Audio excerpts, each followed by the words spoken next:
السلام علیکم، بول نیوز میں خوش آمدید۔ میں ہوں گوہر اشرت اور میں ہوں شمائلہ ارشد۔ ہیڈ لائنز آپ نے دیکھی۔ سب سے پہلے خبر یہ ہے کہ وزیر اعظم شہباز شریف نے مکہ معاہدے کو امت مسلمہ کے لیے باعث تقویت قرار دیا ہے۔ کابینہ اجلاس سے خطاب میں واضح کیا کہ یہ معاہدہ کسی ملک کے خلاف جارحیت نہیں بلکہ خطے میں امن، سلامتی اور خوشحالی کی نوید ہے۔ اس سلسلے میں وزیر اعظم نے فیلڈ مارشل عاصم منیر اور نائب وزیر اعظم اسحاق ڈار کی کاوشوں کو سراہا ہے۔ وزیر اعظم شہباز شریف نے یہ بھی واضح کیا کہ آزاد کشمیر میں بعض عناصر نے جان بوجھ کر حالات خراب کرنے کی کوشش کی۔ معاشرے میں لاقانونیت کی ہرگز اجازت نہیں ہوگی۔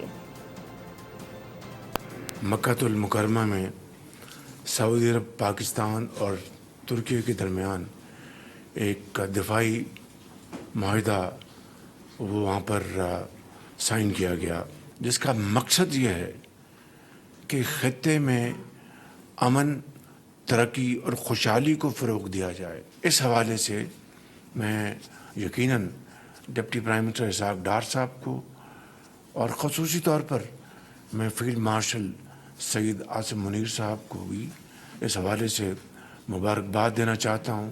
آزاد کشمیر میں میر پور اور مظفر آباد میں الیکشنز ہو چکے۔